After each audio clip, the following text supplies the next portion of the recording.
Internet. I knew it was going to catch me saying that. That's how it works, Gino. It That's always does. just how it works. Gino Aragon here with you, and I am live with Sarah Q. Sarah Don't worry, I Q. wasn't going to mess up your name. And of course, today we are very saddened by the news that the one and only Prince of Darkness, Ozzy Osbourne, has passed away at the age of 76. And I know that a lot of people know Ozzy from probably the Osbournes in the early 2000s, you know, as that weird, interesting kind of dad that he was. But of course, Ozzy's been around for a long time. I would say, as the lead singer for Black Sabbath, the father of what is currently known as heavy metal and the metal music that we Absolutely. have. I mean, you know? have to credit him with that. You have to credit him with being, at least if not the father, the pioneer of Easily, yeah. heavy metal and even classic rock, right? Because what we consider classic rock before the Osbournes. You remember when they said he cut off the head of a bat, or maybe he did? I don't remember. No. I can't remember. But wasn't that what it was? The man got banned from San Antonio for one, basically pissing on the Alamo. But no, what the story is that he bit the head off of a bat at a live concert and then had to go get rabies shots because he said he didn't know it was a live bat. They thought it was a rubber bat and he bit the head off of it. But apparently someone threw a live bat on stage and he grabbed it and he bit it off. But yeah, he actually had to get rabies shots for that one back in the day. And like I said, the antics that Ozzy has done over the years are just, I would say that they are unbelievable. But then not so much. They're very believable when you look at him. So it's a life well led. And so I know Gino. And for those of you guys that don't know, Gino has been a rock guy from, I would say, from the very beginning, right? I mean, I know you're country too, but I know you've been a rock guy from the very beginning. I'll be honest. I've been, my parents listened to country music. My uncles listened to rock music. So I had, Foghat and Black Sabbath and Led Zeppelin and everything in there from listening to my uncle's stuff. But I can honestly say, and I said this last time that we had to do this, which was when Eddie passed away, that I was saved by Eddie Van Halen's guitar and was a rock guy from that point forward for sure.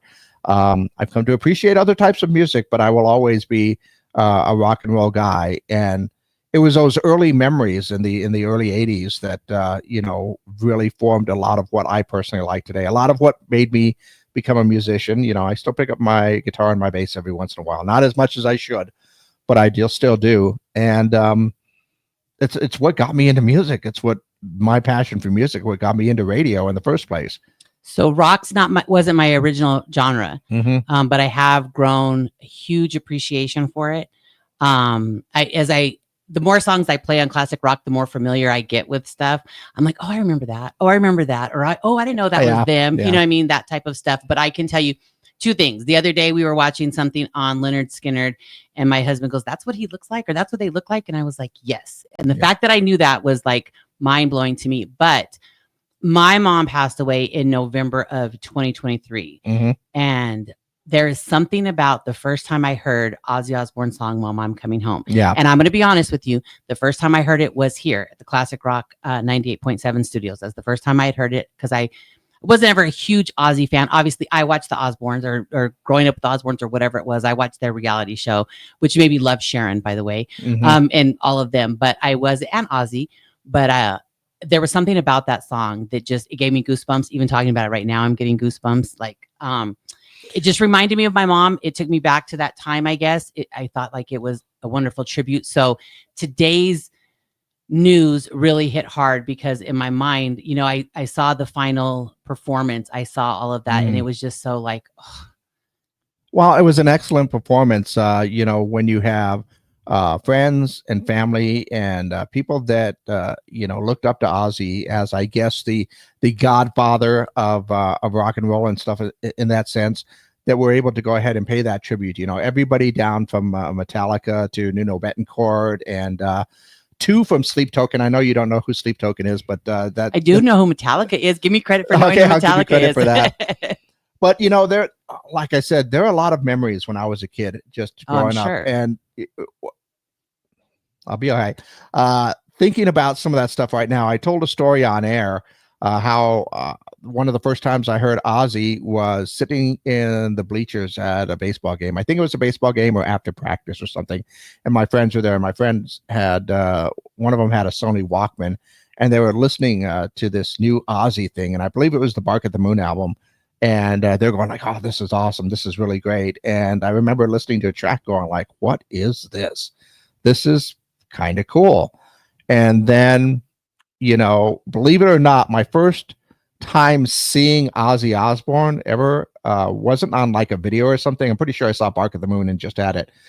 But you're going to trip at this, and this is going to show my age big time. But the first time I saw Ozzy Osbourne was shortly after Randy passed away. Goodbye to Romance was coming up as a single, and he actually performed it. Of course, fake playing a piano on solid gold, believe it or not. And I saw that, and I'm going like, okay, this guy's not too bad.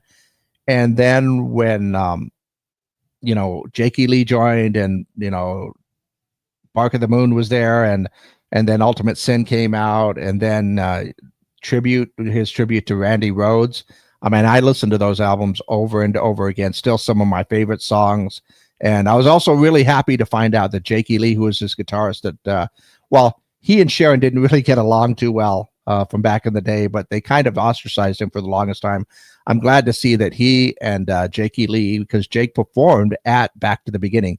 He performed out there, and he performed a few of those songs off that album, which I thought was really awesome. But, a lot of these little things that are starting to point up into my mind, these memories that I have of listening to some of those songs and those albums.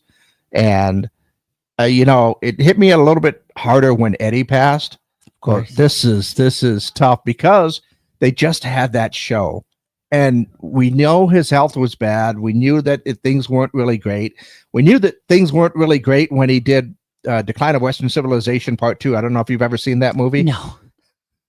It does not put Ozzy in a good light. We talked about that though. We and you talked about that in the studio, not actually while we were passing in the hallway. We talked about that a couple of weeks ago. So no, the timing is bad and not bad. The timing is rough because the timing is very everybody rough. is freshly in their feelings, right? Because not only me, not only you, but think of all the millions of people. How many of our listeners were greatly impacted by Ozzy, his music, where they were happening? Like, I think that a lot of times we forget that music is so healing to so many people, right? So where my genre of music or my favorite genre of music when I was growing up healed me, I can only imagine what Black Sabbath, Ozzy Osbourne, and all of this stuff did for people that felt like they didn't fit in, for, people that they were just I don't want to say different, but I mean, all that gravitated towards Ozzy and rock and classic rock and all of that stuff. And my heart just breaks, not only for myself, for selfish reasons, but for so many people, because I know what it's like when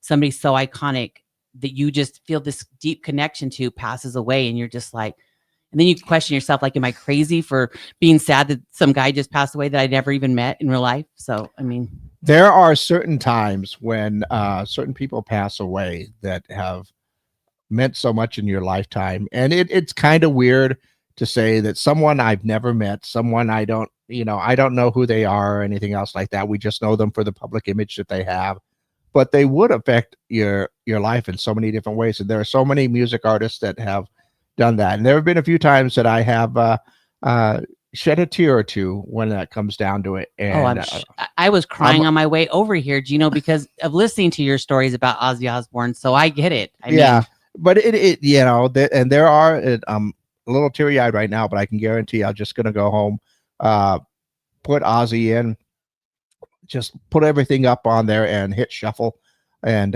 just listen to some music for the rest of the afternoon with my headphones on, probably turned up way too loud. And I apologize to my neighbors ahead of time, because I will be singing along, and hopefully nobody walks by and gets turned to stone. But it is these artists and the music that affects you in so many different ways, and it can bring back memories. It can bring back feelings, deep feelings, like when you said about your mom. There are right now, like I said, every song that I'm thinking about, or everything that I've listened to, and the different ways. When Black Sabbath came out with "We Sold Our Soul," which is kind of greatest hits, borrowed that tape from a friend of mine, and just hearing all the early Sabbath songs, that's how I got into the early Sabbath stuff.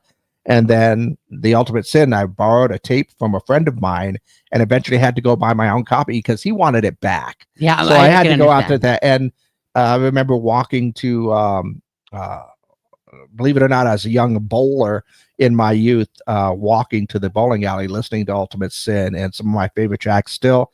Thank God for the Bomb is still one of my favorite songs off of that album.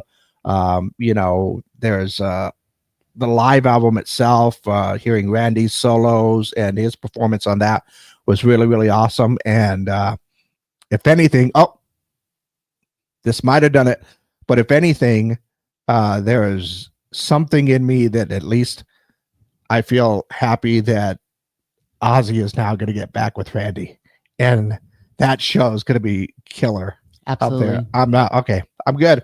I'm No, good. see, and the problem is that I get to go back to my real job for not very long and come back, and now I have to hear, Yeah, I have to play music that touched me, and it just came to me right now while you were talking. The first song I'm going to play, I'm not going to ruin it for anybody because I yeah, already know the first song I'm going to play when I come on the air. But no, I think it's very important that we have this conversation, right? And more so, my heart breaks not only for you, Gino, for everybody. I mean, obviously, my yeah. heart breaks for myself, but I know how much of an icon this is, and I know people may laugh at me, but when Kenny Rogers died, I cried. So Oh no, there you go. Fun I did fact. I did a little myself on that. It is one of my favorites when I was growing up as well. But because I listened to a lot of different things. But that being said, rest in peace, Ozzy Osbourne. I believe that Classic Rock 98.7, we're getting ready to celebrate his life. So I will ask you guys straight up if there are any songs that we may not even have in our library. Are there any other songs or particular memories that you have? Go ahead and leave those comments down below.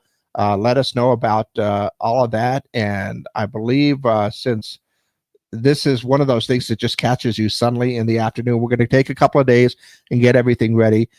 So, once again, Ozzy Osbourne passes away at the age of 76. Rest in peace, Ozzy Osbourne. Go ahead and comment, leave your favorite Ozzy moments and your favorite songs down below. And who knows, in a couple of days, we'll see if we can't go ahead and get that on the air for you. Thanks a lot, Sarah. No, thank I you, Gino. And appreciate again, that. I had to come give him a hug. If people didn't know why I showed up, I had to come give him a That's hug. the second time that somebody's giving me a hug in the studio because of things like this. But rest in peace, Ozzy Osbourne. The Prince of Darkness has passed away, and I don't know why I would even call him the Prince of Darkness anymore because he did bring a lot of light into a lot of people's Absolutely, life. he did. Absolutely. Rest in peace, Ozzy Osbourne.